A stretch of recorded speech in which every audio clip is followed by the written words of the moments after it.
So on the opening screen, the reason why we did this logo is why. Why does that a logo? Does anybody know what that represents? Chain. Chain. Over the Hudson. That's the chain over the Hudson. Yeah, very famous chain. Was made here in Warwick.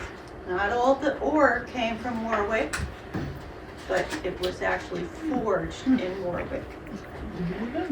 So we couldn't have done this program 10 or 15 years ago because far fewer things had been digitized. So as many of you know that I and the Friends of Haythorne, this is a 25-year project at this point of people trying to find documents about the revolution in our area and transcribe the handwritten 18th century documents and index them. So it's not like we just cooked this up now. It's happened a long time. One of the things that's really astonishing when you start looking at all those new documents is how many things were forgotten, completely forgotten in the community. So we're so happy to be able to expand the narrative a little bit and not diminish other things that are famous. We're very happy that George Washington came through and had grog. But the same way when you have more data points in a data set, it becomes richer.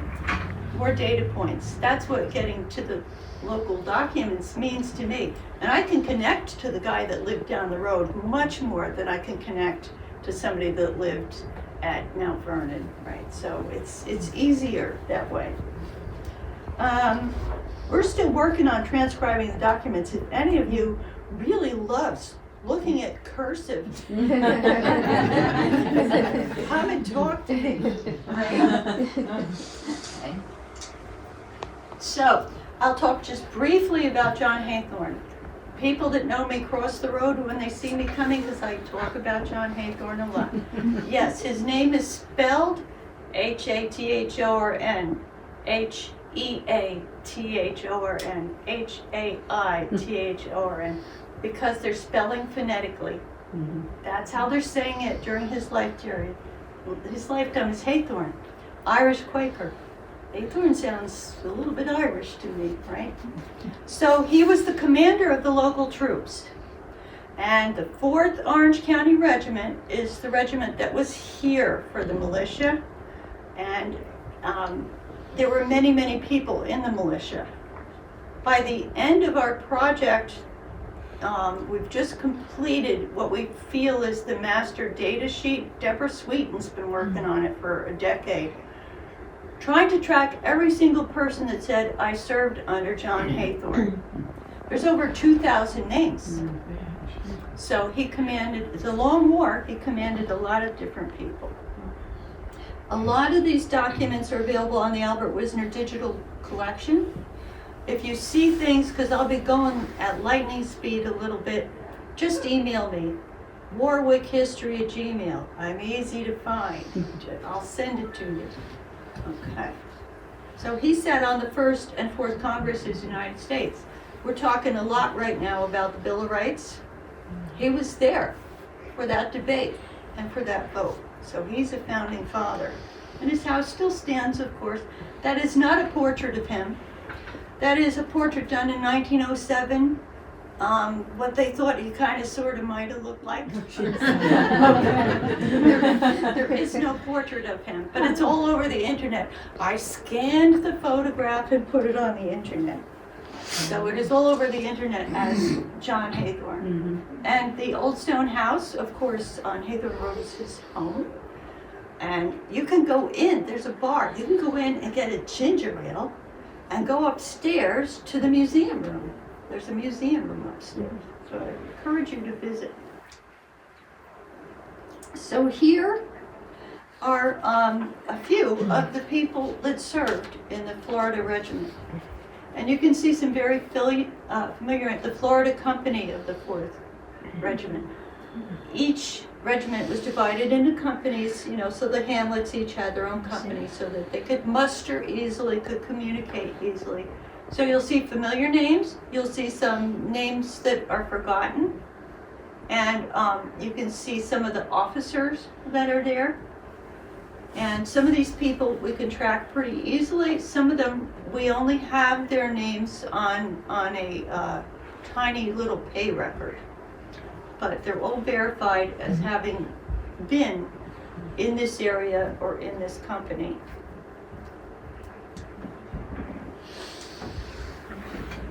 So we'll talk a little bit about the geography.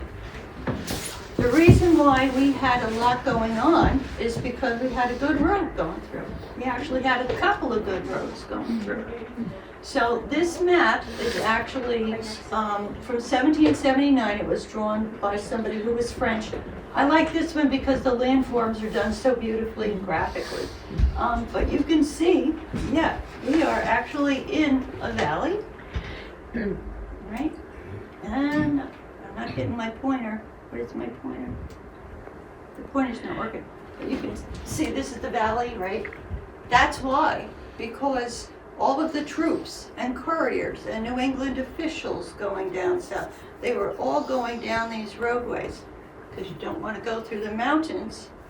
Why aren't they going straight down through Bergen and then over? Do you know? Why would the troops and the couriers and officials of the rebels not go down into North Jersey unless they had to? British occupied New York City. You had to stay out of those. There were a lot more loyalists down in those areas. Our troops were actually down there trying to keep an eye and a lid on a lot of things during the war. So this was a beautiful level road. You got wagons, you got supplies moving, you got troops. So there are dozens of troop diaries that mention passing through Warwick and Florida and Goshen because this was the easiest way for them to come. You can see that the roads that they used, I did a little inset. You can see it's the same roads. It's 17, it's 17A, it's 94, same roadway. Probably a lot of them were Native American pathways beforehand, right? Okay, so traffic has always been a problem. Roads were in better shape though. I don't know about that, maybe at this point. They probably just filled them with dirt. So, now, here's the thing. They declared independence, but it's not as if everything happened all at once. You have this shadow government that is rising up through the government that the British colonials had, right? Gradually, things are getting replaced and tossed aside. I went over to the clerk's office. They have remote storage. I said, bring me the boxes of the Court of Common Pleas from Iron Mountain, please. They brought 4 giant boxes of crumbling trifold old papers that I went through. It took me all summer looking for our local people. Who's ending up in court during the Revolutionary War? I found this document, which is a total treasure. This is a court case that was tried here in Florida at Kennedy's Tavern. Kennedy's Tavern, if you look in the Florida Winding Staircases book that Gary and Kathy Randall did, they say that it is 32 Main Street, today's Barrel 28. And they based that on, yeah, it'll be easier if we don't have those front lights on. Do the front lights. All right. There we go. There, now you can see. I wondered why, I thought maybe I was going blind. So Barrel 28, based on the fact that there are hand-hewn beams, and I assume they did some property research to make that claim. So John Kennedy has a tavern. He is hosting this. Jesse Woodhull's the sheriff, and the jurors, most of them, these are the kind of documents you can tell who's probably living in the area, right? Because these are they didn't have censuses every other year or something. So these are probably mostly local or fairly local guys on the jury. And it is actually Jonas Rowe taking this other guy, Joseph, and I can't read his whole last name, Chilson or Wilson, to court because a couple of years earlier he filched a couple of his steers. So he's taking him to court. The John Stewart you see there, that is not a typo. John Stewart's house is where Hatfield Lane, that was his farm. So that's a different family than the Stewart here. This is a typical document of the day, a legal document. Those red blobs, does anybody know what those red blobs are? Looks like blood. Seals. Looks like blood. They're seals, yep. You would not only sign a legal document, you would drop some wax and you would have a signet or a seal, kind of the same way, it's like the same weight as a notary almost, because those would be hard to forge. So those are the seals. So the seals were still on that document. So to me, that's really fun because they are doing the court in the name of the king still. We're at war. We haven't signed the declaration, but we're at war. But the judge and all the jury are there in the name of the king still. It turns out that when they were trying to supplant the government, they actually went to the judges, and if the judges were friendly to the cause, said, well, here, you just keep doing what you're doing, right? They just kept the same judges and structures in place. So we don't know the exact result. We do know that this guy was actually in jail at this point. If you owed money for a fine, you were put in jail until you could pay it, right? How are you going to pay it? Okay, so we'll look a little bit further at the maps. This is a section of a map drawn by Erskine. You know, Robert Erskine was Washington's map maker. A little bit later, Simeon DeWitt is doing those maps. So all of those maps are maps of strategic importance. So on those maps, you can learn why was that important? Why was that person important to Washington? You could start to figure those things out. So there's several that show our area because of that very important roadways, a couple of roads coming down. So these are some of the labels on them, and this map is in that Florida book.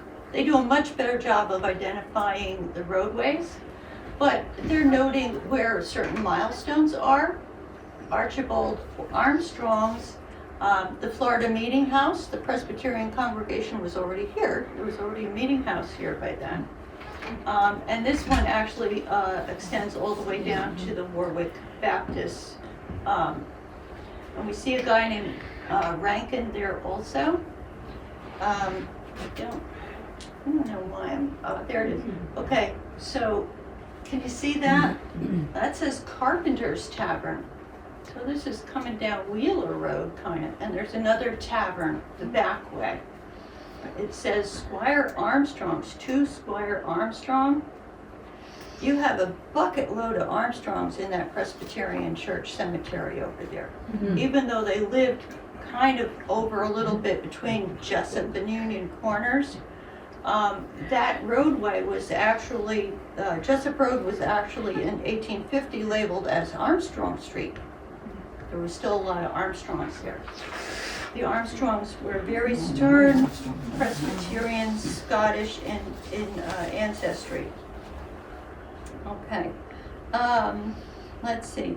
You see Nathaniel Rowe on there? Okay, I can't read quite from this angle, but Nathaniel Rowe's on there. So the Rowes were here early also. Okay. So let's take a look at those Presbyterians. I know some Presbyterians. So they were here and building their meeting house by around 1742. During the war, the Reverend Amsey Lewis is their pastor. One of the ways you can learn about the people if they haven't left any documents themselves is by what other people record about them. So we have an itinerant preacher. His name is Silas Constant. He's a Presbyterian minister. He's like a circuit preacher My theory is they got bored in the summer and decided to ride around to other congregations because it was funner, right? So he has a published journal and he talks about being through here a lot during that one summer. These are all within this area. They'd stay with one guy, one congregant, then they would go to another place and stay with another congregant, so as not to put too much of a burden. One of the places he stays at is George Rankin's. That's from the map, right? He mentions Rankin on there, Road to Mr. Rankin's, right? So you can start to trace people a little bit from other sources. Now, Mr. Rankin, did anybody ever hear the surname Rankin? I never heard of Rankin. He's over there in the Presbyterian Church Cemetery. And long ago, somebody recorded what his stone said. I don't think you can see the stone anymore. A lot of the stones you can't see anymore. Here's what they said about Mr. Rankin. In his life, he exemplified the Christian character, his piety shown in his humility, industry, temperance, and charity. He practically recommended and faithfully reproached the vicious whenever he observed them. A fierce Presbyterian. Imagine that. So those are the kind of fun details you can find in these records that put flesh on the bones of the dates, right? Yeah. So you also mentioned staying with Amzie Lewis during the war. All right, we're going to zoom in on the Armstrong family for a minute. Okay. So those Armstrongs, these are the ones that we find in Haythorne's regiment, right? None of them filed a pension application, so either they had all passed away or they just couldn't be bothered with the paperwork. It was really hard to get a pension. In the Presbyterian Church Cemetery, there might be more, but these are the ones we were able to easily identify of the Armstrongs, and you can't, I mean, most of these you can't read stones anymore or anything.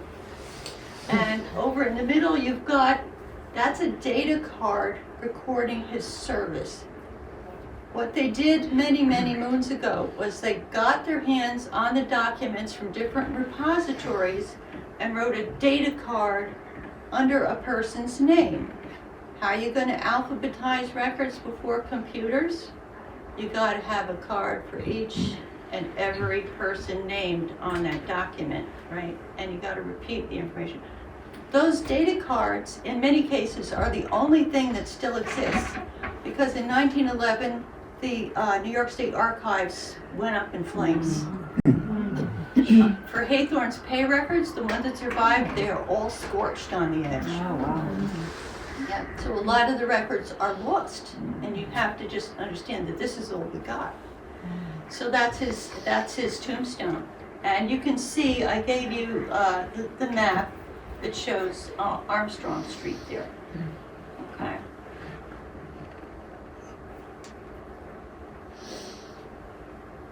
All right, here are some of the other names from the local area that we can verify were probably in Florida. They did move around a lot. It was wartime. Things were very disrupted. But you recognize some names from Florida history: Aspel, right? Pepino, and lots of Rose. Okay, so these are mostly all in that Presbyterian Church Cemetery. There's probably more. Deborah Sweeten, when I said to her, you know, these people were buried all over the place. We should try to bring them together. Online, if you go into Google and type Revolutionary War Warwick virtual cemetery, you will find that virtual cemetery where she has pulled together the grave listings from Find a Grave for many, many of our veterans and their wives. Gotta include the wives. So, because they're all over the place. They're out west, they're down in Kentucky, they are all over the place after the war. So there's a virtual cemetery for our guys. Okay, talk about John Pepino. Do any of you remember the house that stood nearly opposite Castle Ridge Road? Kind of where the giant solar panels are near the road going down toward Warwick. Right? Do you remember that house stood there? This house still stood about 15 years ago. I think it was when it became so deteriorated, it got taken down. But John Pepino's house was there, and he was an aide, and these are his epaulets from his uniform.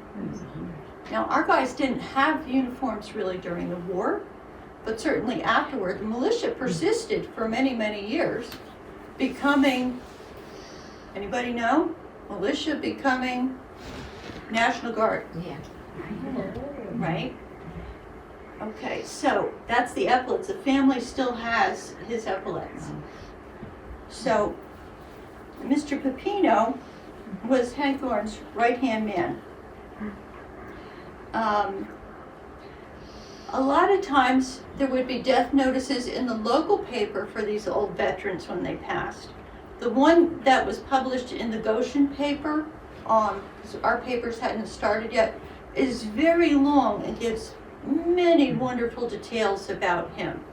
But I gave you an example of his fame spread to Ohio. His death notice was in a newspaper in Ohio because he didn't pass until he was 101. Wow. He lived to 101. So, many years after the Battle of Minisink, he and Haythorne are two of the few of the original combatants who were here for the internment cemetery in Goshen. And it's just a very poignant obituary. It describes them standing on the stand crying as old men, right? So I can share that with you if you want to read that. So,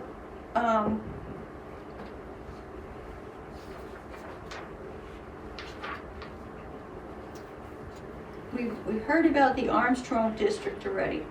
Here's a story that was recorded in the pension application of Captain John Wisner Jr. So John Wisner Jr. had been born and raised over by Wickham Woodlands. He came over here during the war. There had been an unfortunate incident with his family members, and he came over here to live at Mount Eve and continued to serve.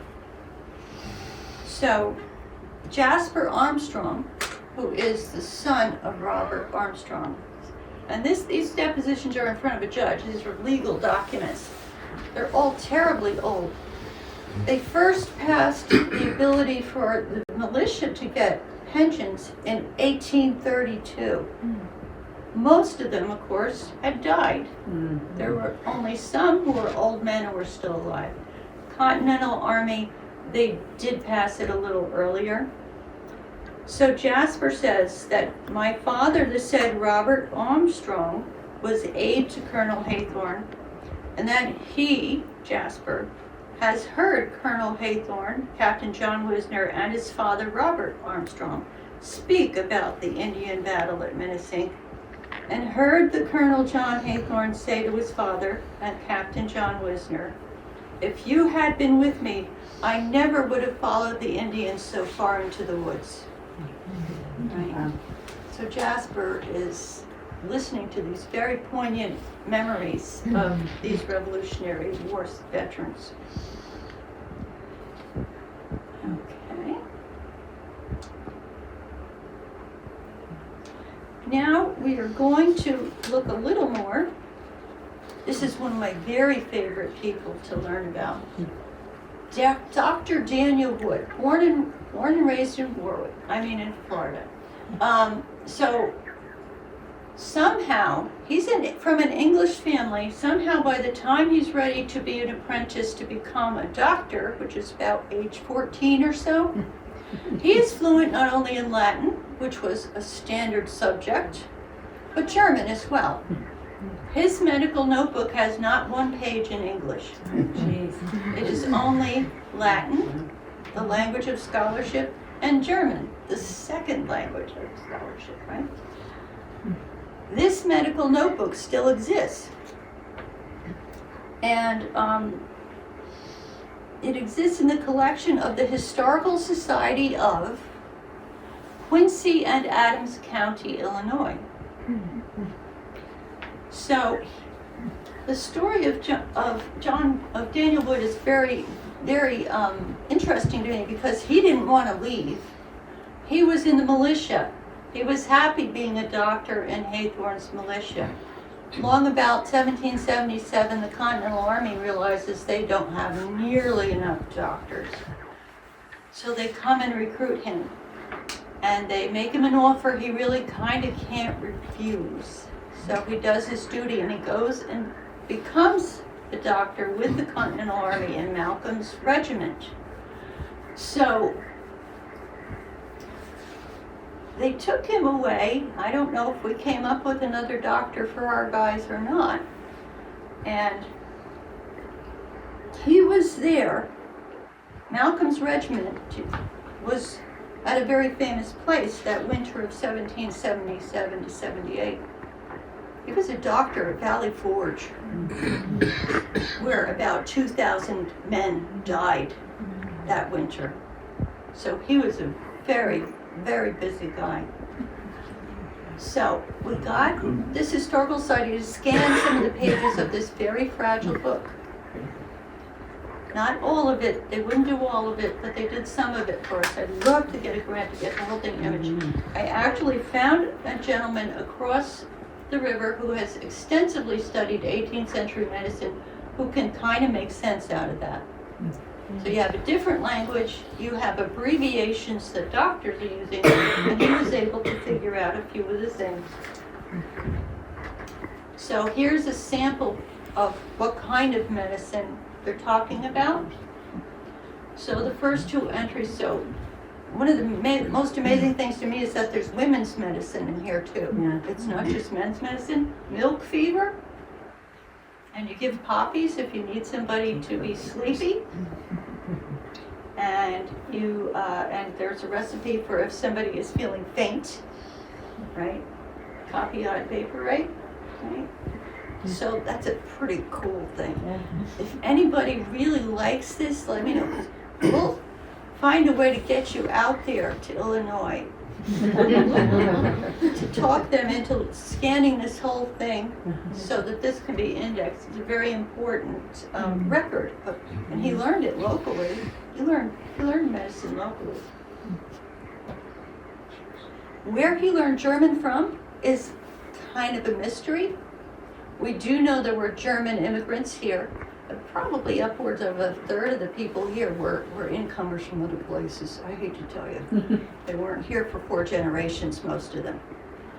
Peter Hazencleaver had brought over 500 Germans up to Long Pond before the war. And we know that another famous name in Warwick, George Dill, was a German immigrant. We know this because the Historical Society of Warwick has George Dill's German Bible, published in the 1750s, right? A very, very wonderful Lutheran pastor helped me understand which edition of that early German Bible we had. Okay. So here's another pay record. So you can see, you're working with chicken scratch, so you can understand why when you see these published tomes and things are spelled different and everything, you're like, I don't know if that's really the right thing. They're attempting to read this kind of stuff. Who was the co-commander? Who was the lieutenant colonel of his unit? Right? Aaron Burr. So the saga of Daniel Wood continues, and the reason why his stuff is out in Illinois is because after the war he married a German Palatine woman, went up to the Mohawk Valley with a whole bucket load of the Palatines were up there. Something went a little bit sideways with the family, and she went to live with another guy and had a second family. After the war, their son John went out to Illinois and became the governor of Illinois in 1860. One of the governors of Illinois was directly descended from this man. And he moved his dad's body and out there. He had them dig it up in the Mohawk Valley and bring the body over there. So Daniel Wood's grave is out there in Quincy. That's how that medical notebook, and they also have his sword, I think, too. A few other effects they have of his. They were really all over the place. Okay, there's another of the pay records. And he says, in a short time, notwithstanding all the precautions taken to preserve the health of the men, diseases prevailed, which rendered medical assistance necessary. He says, I am the one that provided that. And the piece of paper they copied it from was done at Valley Forge. So we know that is true, that he was at Valley Forge. Okay. All right, here we go. You know, nobody in Florida ever causes any trouble. Bunch of peace-loving folks over here. So during the war, and even before, so many of the supply lines had been disrupted, right? And the British were blockading. It was hard to get salt. Salt is one of the things they need the most, and they cannot get their hands on it. That's the only way you have of preserving meat, is with salt. So the rebel government tried to control distribution of things like salt and the prices with limited success. So this event happens. And I'm going to have to stand up to read it, okay? So we have a report coming in to John McCanley and Nathaniel Finch. Nathaniel Finch is part of my family line. Okay, on Tuesday the 24th of this instant, a number of persons assembled together at Florida in Orange County in order to procure salt by some means, as there was none exposed to sale. They were at a loss what method to take, and had agreed to go, and if such places as they found quantities of deposited salt was not at their request exposed to sale at a reasonable price, allowing a sufficient profit to the owner, they were determined to break open such places and proceed to sell the same to such persons as was in want of the article according to their present necessity, observing still that the owners were made good the prime cost and reasonable profits, and leave them what might be thought their fair portion of the same, according to their circumstances. But as this method was not thought prudent, they were prevailed upon to desist, and putting the same into execution until the advice of the honorable convention could be had. So these two guys they're breaking up a riot. They're getting ready to bust into maybe John Kennedy's store. I don't know who it was that had salt, right? Haythorne complains that he had some salt over by New Windsor and somebody busted in and stole it on him. Now look at the date, September. What are they needing to do in September on a farm? What are they needing to do with that salt? Slaughter the livestock that they are not going to feed through the winter and preserve the meat, right? That's the fall slaughtering season. They don't have any way to preserve the meat. This was published in one of the tomes about Revolutionary records. Now we'll go a little bit further afield now. Take a little bit of a visit to the Raynors.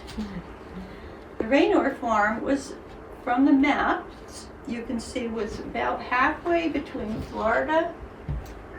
Okay, so there's Thompson's Pond, so that's Glenmere.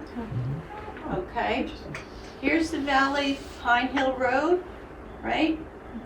These are the Raynor farms. There's 2 of them. So they're living along the eastern area behind Glenmere.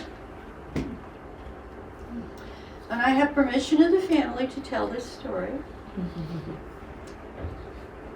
And it's a little poignant, but we all know that it's highly unusual for people and families to disagree about politics.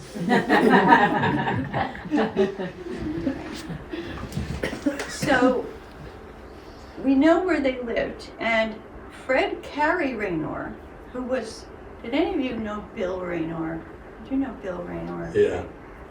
Bill Raynor's grandfather wrote his memoirs, and Bill gave me a copy of the typescript, so we have those memoirs. So this is Fred Carey Raynor recording memories that were told to him by his grandfather, Samuel Raynor Jr. Samuel Jr.'s father, Samuel Sr., was in sympathy with the English Tories and helped smuggle food and supplies to his brothers living on Long Island. They in turn sold the goods to the Tories. So they're passing contraband food down to New York and having relatives sell it to the British.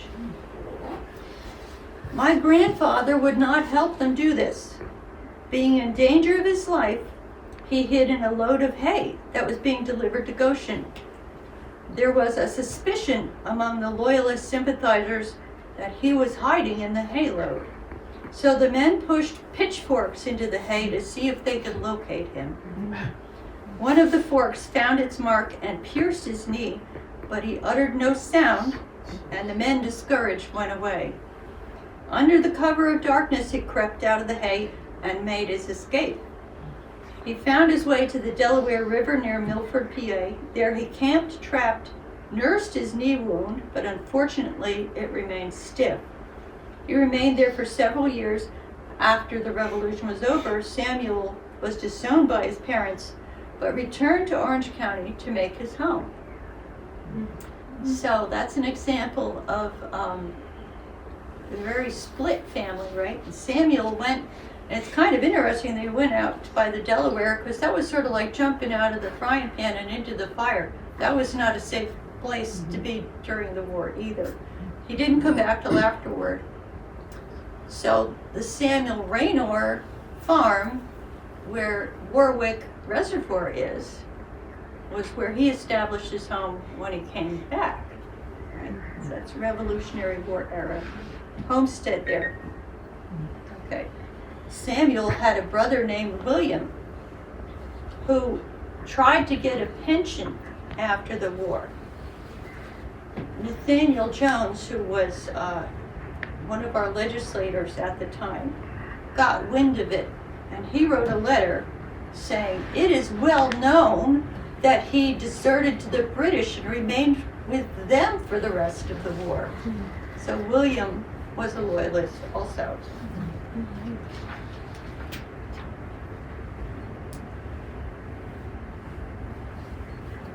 We were a very split community in many ways. That's nothing new. So I just wanted to show you, this is, the Finches had land by Mount Eve. My ancestor had a mine on Mount Eve in the 1740s. And Nathaniel is one of the fallen at the Battle of Minisink. His name is on the stone and on the monument. So he is there at the bottom. You might have trouble reading. Okay, come on. You have to push it there. See, there's Adjutant Nathaniel Finch. Is there anybody here that has never heard of the Battle of Minisink? You mostly no. Liam is saying that no. July 22nd, 1779. On the 21st, and around there, Joseph Brent, who was a Mohawk, who was a ward leader of a band of Native Americans and loyalists who sometimes dressed as Native Americans, came down toward the Delaware with the intent of raiding, getting supplies. They didn't have much food, and also destroying homesteads. He was one of the helpers of the British coming in from the west. My own opinion is that if Pulaski hadn't been allowed to leave the area, we would have never had the Battle of Tennessee. But our troops here were responsible for helping guard that frontier. It's an hour and a half away by car, and our guys are responsible to try to help keep an eye. So he comes down and raids.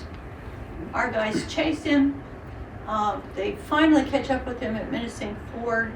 Haythorne is in command because Tustin is not quite the same, I guess, length of time as being a colonel.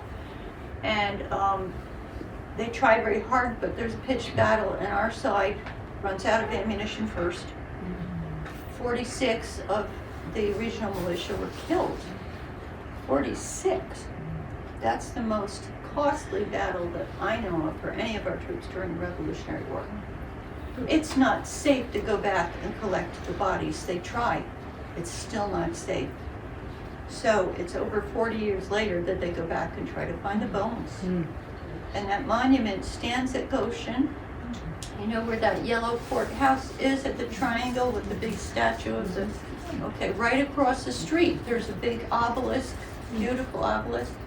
That's the Battle of Menacing monument. And that is a gravestone because they collected what they could find and they're interred there. The Menacing DAR for the 250th did a project, Valerie Descharnay is their regent, to try to raise money because it's in terrible shape. It needed cleaning and all kinds of repairs. And the ownership of the monument was in question. Who really owns this? Is it the church? Who actually owns this, is responsible for this thing, right? All public sculptures engender this argument at some point. So I was able to go back in the Board of Supervisor minutes and demonstrate to the county lawyers that money had been expended and was given to the county. So they have accepted responsibility for seeing that that is fixed. I'm sure they weren't terribly happy about it, and the DAR did raise quite a lot of money toward helping with that project. So we will have a wonderful opportunity to celebrate at that monument again. Remember I told you about the old soldiers coming and crying on, yeah, that's when that happened. Okay. So, local guide, we do have a memory of what happened with Nathaniel. The reaction of Nathaniel's wife was described by Hannah Wisner, and in that application of Captain John Wisner Jr., she also, this woman also deposes and says, Finch was a near neighbor of her father's, Captain John Wisner Jr. And she remembers when word came to Finch's wife that Mr. Finch was killed by the Indians. Mrs. Finch went into fits, and it was thought she would not live for some days. And her mother had to go and stay with Mrs. Finch during her illness.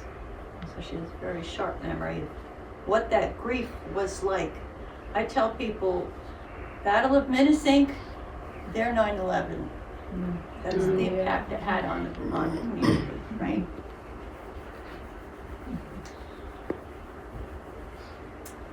In addition to the locals and the people traveling through, we've got people who are refugees.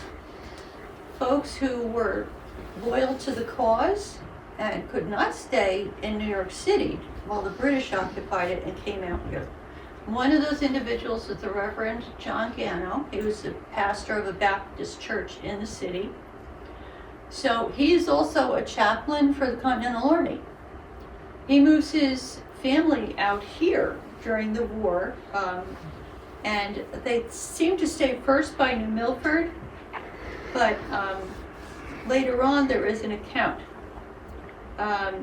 Because we have a description from his brother-in-law, that is, his brother-in-law is Manning, who founded Brown University, the Reverend Manning, which you see there, James Manning.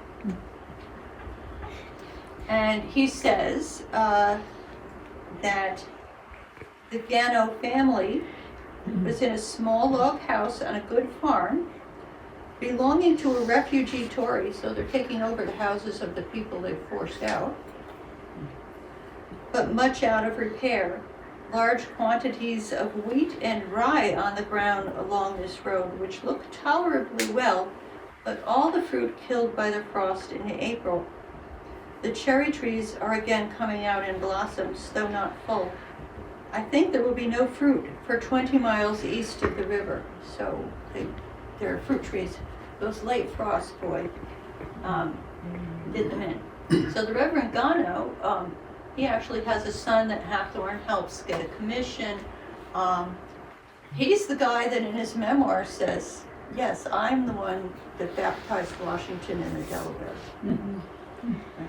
And his family was right here, and he was here quite a bit. Whenever he could get away from New Windsor, he came over to visit them. Okay. Turn to people that were trying to get away with something.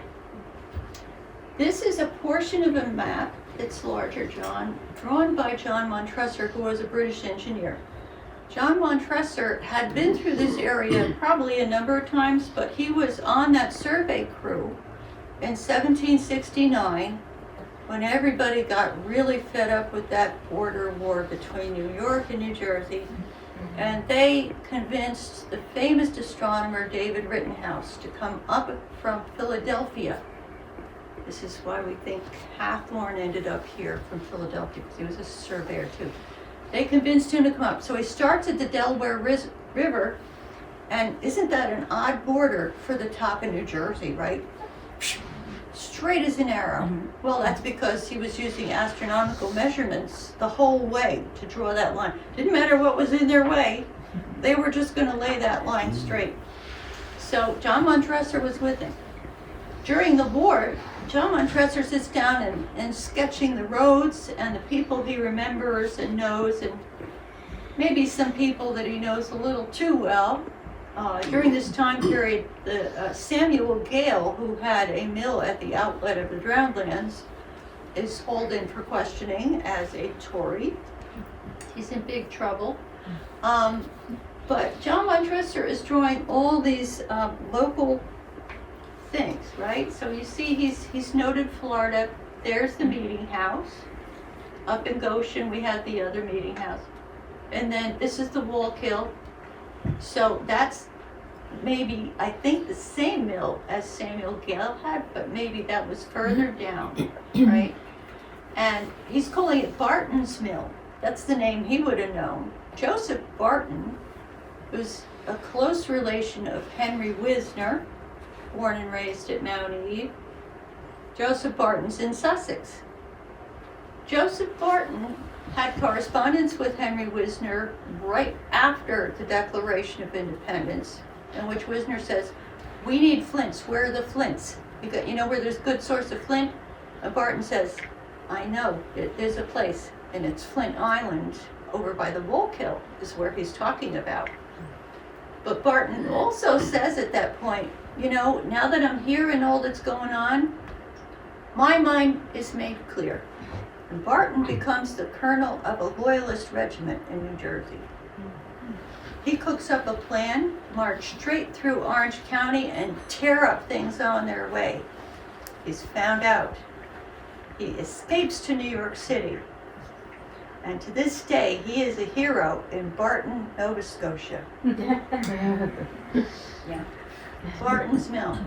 Now this map, he's noting things for the British.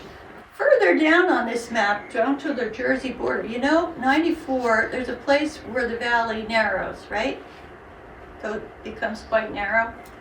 At that point, he writes on that map, here's a good place to attack the American army.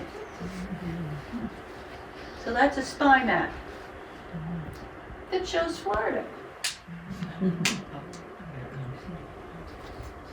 Okay, how are we doing? Well, we're getting there. Okay. So I just pulled out a couple of the troop diaries. I have a whole document that has the troop diaries. You have This is the 4th New York Regiment mentioning John Kennedy's as one of the places they stopped, right? So that was a place probably the officers would get refreshment. The enlisted men were out of luck usually. But there's lots of these kinds of ones that mention going through Warwick and Florida. Okay. Now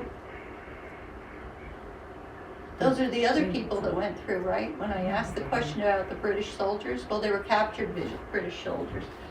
And a lot of them were Germans. So we have diaries that were originally written, troop diaries that were originally written in German.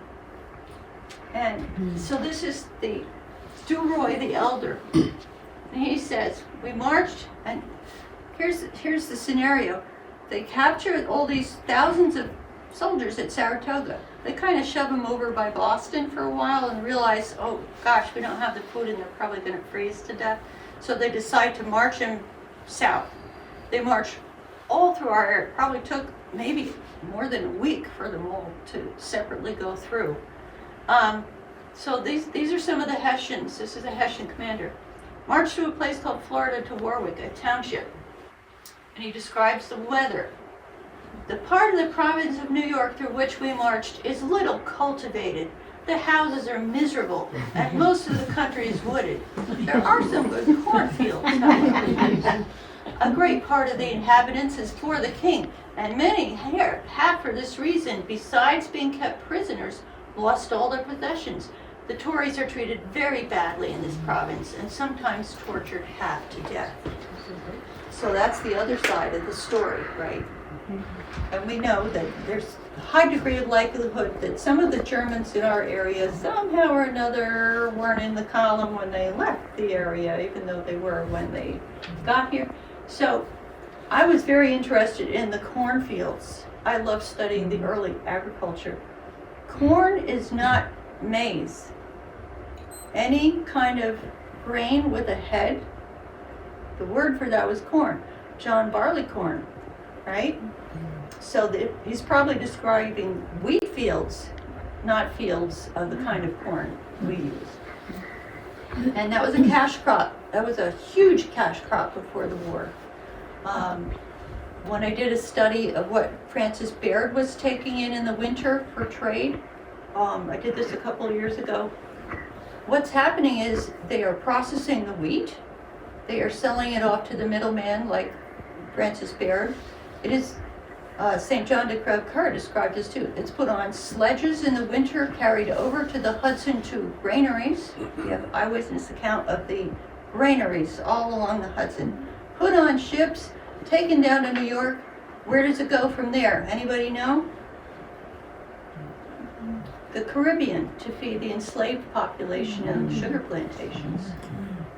That's where they're selling off a lot of the wheat. During the war, the army's coming and getting it all. You had to hide a lot of the things. Okay, here we go. We're almost at the end. We're at the sewers. Okay, how the heck am I going to connect William Henry Seward with the Revolutionary War? Most people don't realize those generations overlapped. It seems to us that they were far apart, but they did in many cases overlap. So John Seward is William Henry's grandfather. So he's down in Hardyston, New Jersey. He was a commander, he was a colonel, just like Hathorne was, and he was in the battle for New York. And we know some of his experiences because they've digitized the Seward papers at the University of Rochester now. There are handwritten letters during the battle for New York from John Seward to his wife. That's one of them. This is the battle for New York. All of the letters, I think there's 2 or 3 of them, basically are him trying to reassure her that everything's going to be okay. And he always ends it with, your loving husband till death, John Seward. He has no idea if he's going to make it out alive, but he is writing to her, right? All in good spirits. All in good spirits, right? he knows, this is July, this is as they're getting ready to be invaded, right? That one is from August, so that is when they know everything's really in trouble, right? It's right in the middle of the battle for New York. Pretty amazing stuff. I got transcriptions and images of them all if you want to see them. Okay. So you have John Seward. You have Samuel Sweezy Seward, who was a child during the Revolutionary War and would have remembered all these things very vividly. He grew up in Hardyston. Okay, so that's another letter. Yeah, he says, I found a piece of woolen check for you. He's sending her some fabric. Just at the battle for White Plains, right? Still trying to connect with him. Okay, so Samuel Sweezy, we know that he came here and was very interested in education. One of the things he was very interested in was helping those veterans of the Revolution get their pensions. On a lot of these local pensions, it's his signature that's saying, I know this guy. He really did serve. I support his claim. So Samuel Sweezy is helping with that, right? So, skip ahead here. And now we're at William Henry. And William Henry says in his autobiography, see, William Henry, there was a time when he was kind of in between government offices, and he's over in Paris.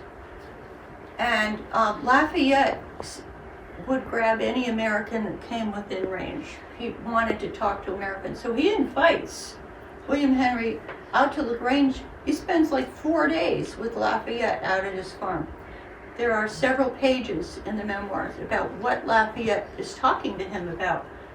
Some of it's about, the French Revolution went a little bit different, but a lot of what he says is that he's not interested in the partisan politics in the United States. The United States is one, and you must keep it as one. So that probably had a very profound impact on him. William Henry actually had been one of the cadets that had helped kind of escort Lafayette when he went on his triumphal tour of the United States. So there was a very personal acquaintance with the heroes of the Revolution. He also went and spent time with John Quincy Adams at his home. And one of the things that he does, and I was happy to find, is, getting pensions from the militia. From each community, there were a couple of guys that were in the Continental Army. Those were the guys that could leave home for long periods of time, usually younger sons, unattached men who knew there was such a good support network for their family that they'd be okay if they had to leave for a long time.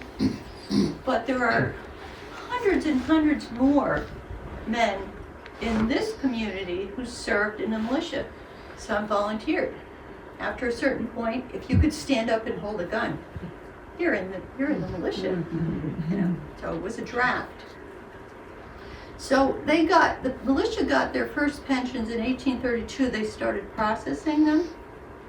So William Henry Seward gives a speech in 1857, more than 30 years later, still advocating to the government, honor your debts to the families of these veterans. And it's a great speech. It's really long. He begins by extracting every quote that Washington has that he can find about what the men are owed and how they should be paid. And so he builds his case that Washington said we should honor our debts to these veterans. And at the end, he ends with a very, very resounding quote. Right. I'll read that one to you. I thought I had it. I don't really have it. But I think I got it here. Right, there's the original copy of his speech, So he says all these quotes of Washington, and then he says, we have pierced the skies with monuments of marble and granite in honor of Washington's name. If I do not altogether mistake his genius, the fulfillment of his promises made when he was taking leave, that his country would be just and would ultimately redeem the pledges it had given them, will be more acceptable to his serene and awful shade than all the tributes which have been paid and all that are yet to be paid by a redeemed nation and a grateful world. You can almost hear him banging the podium at the end of that, right? So, William Henry Seward was advocating for the veterans.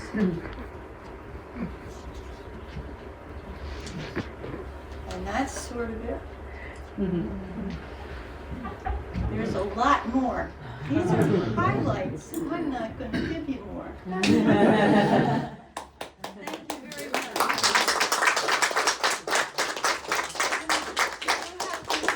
The Friends of Faithorn, March 21st, you're going to go over to Sterling Forest State Park and make sure those state park people know how important the chain is, right? Are you with me? Yeah. Thank you.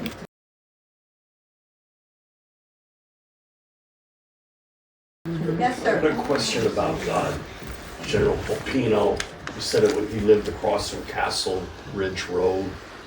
Was that the Wilson farm? You know, I don't know the property histories. I don't know who had it in later years. That name sounds familiar. Does anybody recognize that name? There were two houses there. You were talking about the solar panels? Right. So the solar panels, then to the left, there's a Right. driveway and a level place. That's where the house was. That's the house that is in old Orange Houses by Mildred Parker Cease, and stated that that's Yeah, the Pepino because there were house. two houses there. Okay. And I don't That know. was the Wilson brothers. I didn't get to go. I didn't get to go and look at them before they were gone, so I don't know. Gary and Kathy Randall researched them, but that's about all I know. Yeah. Anybody else? So Yes, sir. the first federal population, sort of the census was done, I think around 1790. 1790. At Yeah. that time, it showed Warwick having a population, a town, of around 3,400 people.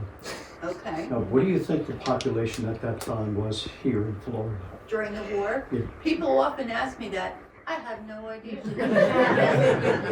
I do know that it was a lot of people, because we had a lot of refugees here and a lot of travelers.